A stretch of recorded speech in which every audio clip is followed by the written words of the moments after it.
Привет! Наконец-то наступил сезон кабачков. Будет он достаточно долгим все лето и осень, и мы с вами успеем приготовить очень много интересных блюд. Сегодня хочу поделиться своими вкусными рецептами из кабачка.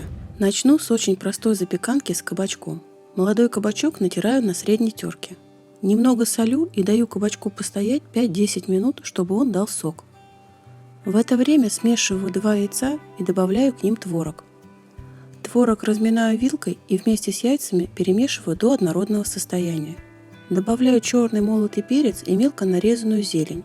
Я взяла зелень укропа и петрушки. Летом очень люблю использовать зеленые перья чеснока. Для этой запеканки мелко их нарезаю. Зеленые перья чеснока можно заменить на один маленький зубчик, просто измельчив его. Творожную массу перемешиваю с нарезанной зеленью. Кабачок уже достаточно пустил сок, поэтому хорошенько его отжимаю и выкладываю к творожной массе. Как видите, сока выделяется очень много, он нам совсем не нужен, иначе запеканка будет слишком влажной. Все ингредиенты для запеканки я объединила, еще раз все хорошо перемешиваю. Дно и борта формы для запекания смазываю оливковым маслом и выливаю смесь для запеканки. Разравниваю ее и отправляю в разогретую до 180 градусов духовку примерно на 35 минут. Запеканке даю немного остыть и выстояться, и можно подавать к столу. Я подаю обычно с небольшим количеством сметаны и свежей зелени. Эта замечательная, сочная, ароматная запеканка, кстати, очень хороша в холодном виде. Следующий рецепт, пожалуй, один из самых моих любимых с использованием кабачка. На мелкой терке натираю морковь и кабачок. Добавляю к ним соль, перемешиваю и оставляю на 20 минут. И кабачок, и морковь очень хорошо отжимаю, выкладываю в емкость, в которой буду замешивать тесто. К овощам добавляю оливковое масло и цельнозерновую ржаную муку. Замешиваю тесто, получается вот такой комочек. Это, конечно, не эластичное тесто, поэтому по форме тесто распределяю руками тонким слоем, формируя бортики пирога. И при 190 градусах выпекаю 20 минут. Для начинки филе куриной грудки режу тонкими пластинами и обжариваю на сковороде без масла. По вкусу добавляю соль и перец. Основа киши готова, посыпаю ее натертым сыром. Распределяю обжаренную куриную грудку. Сверху кусочки свежего помидора. Для заливки смешиваю 3 яйца, соль и молоко. Аккуратно заливаю начинку киша и выпекаю его при 180 градусах 25 минут. Готовый киш сверху посыпаю свежей зеленью, например, петрушки. Есть такой пирог мы очень любим именно в холодном виде. Если вы еще не готовили такой киш из кабачка, очень его рекомендую. Он всегда получается очень нежный, сочный, вкусный и сытный. Для следующего блюда очень мелко нарезаю одну небольшую головку репчатого лука и обжариваю его с каплей оливкового масла. Шампиньоны нарезаю небольшими кусочками и выкладываю к луку, когда тот станет мягким. Шампиньоны немного солю, чтобы они дали сок. Так процесс обжарки пойдет быстрее. Когда грибы будут готовы, добавляю полбяную муку. Можно использовать любую цельнозерновую или овсяную. Хорошенько перемешиваю грибы с мукой и вливаю натуральный йогурт. По вкусу добавляю черный молотый перец и для аромата щепотку мускатного ореха. Протушиваю массу примерно 2 минуты на медленном огне и с огня снимаю, даю остыть. Наверное, вы догадались, что это основа для жульена, но ококотницами нам послужит кабачок. Молодые кабачки режу на куски, можно назвать их шайбами, бочоночками, как вам больше нравится. И середину, там где семена, аккуратно выбираю ложкой, но обязательно оставляю тонкое дно, чтобы действительно получилось некое подобие кокотницы, только съедобное. Бочоночки кабачка ставлю на противень и при 180 градусах запекаю в духовке 10 минут. Когда кабачки подпеклись, каждый наполняю грибной начинкой. Сверху выкладываю немного натертого сыра и еще на 10-15 минут отправляю в духовку. Подавать такой жульен в кабачках лучше, конечно же, с пылу с жару. Сверху можно посыпать немного свежей зелени. Получается вот так красиво и при этом сытно, вкусно и сочно.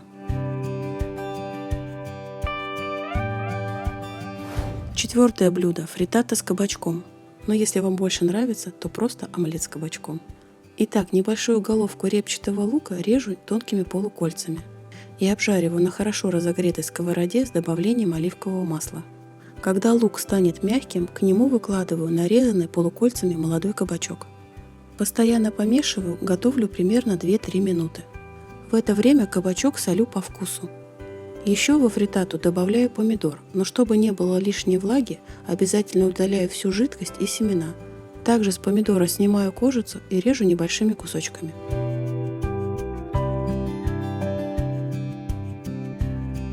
Выкладываю в сковородку к кабачкам и тушу еще минуту. Для омлетной заливки разбиваю 3 яйца. Добавляю к ним щепотку соли, молотый мускатный орех и листики тимьяна.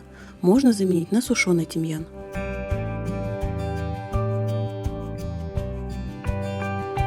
Яйца хорошо взбалтываю вилкой, чтобы все смешалось, но не взбиваю. Выкладываю мелко натертый твердый сыр, в идеале пармезан, хорошо все перемешиваю и заливаю омлетной массой овощи. Запекаю фриттату в разогретой до 180 градусов духовке 10-12 минут. Если не хотите запекать в духовке, можно сковородку прикрыть крышкой и на медленном огне довести до готовности. Фриттата получается нежная и очень сочная. Прекрасно ощущаются все ее компоненты – кабачки, томат, лук, яйца, сыр. И дополняются ароматами тимьяна и мускатного ореха. Кстати, фриттата очень хорошо сочетается со свежим салатом, например, с рукколой. Дальше приготовлю лазанью с кабачком. На небольшом количестве оливкового масла обжариваю мелко нарезанный репчатый лук. Добавляю к нему натертую морковь и измельченный зубчик чеснока. Выкладываю нарезанную мелкими кусочками куриную грудку.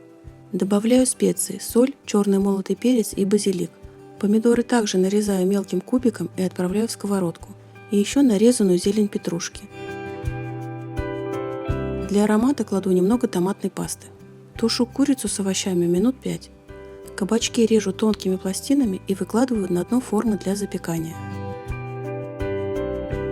Поверх кабачков слой начинки из курицы и овощей. В качестве белого соуса использую смешанный 50 на 50 сметану и йогурт. Посыпаю немного натертым сыром и далее повторяю слои. Кабачки, мясная начинка, соус, сыр и снова кабачки. Верхний слой кабачков хорошо смазываю соусом и посыпаю натертым сыром. Отправляю лазанью в духовку, разогретую до 180 градусов, на 40 минут. Готовую лазанью даю немного постоять и делю на порции. Кабачок в этом блюде прекрасно заменяет привычные листы пасты, но тем не менее лазанья все равно очень вкусная, ароматная и сытная. Шестое блюдо – смузи из кабачка. Да-да, кабачок – это овощ, который прекрасно можно употреблять и в сыром виде. Самое главное, чтобы он был молодой, хрустящий и сочный. Для приготовления смузи кабачок режу небольшими произвольными кусочками. Чтобы придать смузи более кремовую текстуру, добавляю к нему половину спелого авокадо. Следующий компонент смузи – нарезанный кусочками киви и еще один очень зеленый, пожалуй, даже самый зеленый – горсть листьев молодого шпината. В качестве подсластителя использую сироп топинамбура. Можно заменить на мед, но имейте в виду, что мед даст смузи свой аромат. Вливаю холодную воду и запускаю блендер. Через несколько секунд зеленый смузи на основе кабачка готов. Есть такой смузи одно наслаждение. У него очень нежная, густая, очень приятная текстура. При этом, когда осознаешь, сколько в нем полезностей и витаминов, это просто невероятно. Следующий рецепт – салат со свежим кабачком. Листья салата айсберг мелко рву руками. Для основы можно использовать любой салат по вашему вкусу. Кабачок нарезаю длинной лапшой, можно использовать терку для корейской моркови. Середину кабачка, там где семена, в салат не использую. Нарезанный кабачок выкладываю в салатник. Добавляю также нарезанную лапшой морковь, а редис режу небольшими брусочками. Для салата использую 1/4 часть сладкого красного репчатого лука. Нарезаю четверть кольцами. Добавляю мелко нарезанную зелень петрушки. Также для этого салата мне понадобится мякоть из половины грейпфрута. Аккуратно вырезаю ее ножом. Из той части грейпфрута, которая не пойдет в салат, то есть там, где остались перегородки между дольками, выжимаю сок. На основе грейпфрутового сока делаю заправку для салата. Добавляю щепотку соли и кунжутное нерафинированное масло. Добавляю дижонскую горчицу и заправку хорошенько перемешиваю. Мякоть грейпфрута добавляю в салат, вливаю заправку и смешиваю все ингредиенты. Подавать этот салат нужно сразу же, пока он не дал очень много сока. При подаче посыпаю семенами кунжута, у меня черные и белые. Салат этот получается очень интересным. сочным, хрустящим, пикантным и ароматным.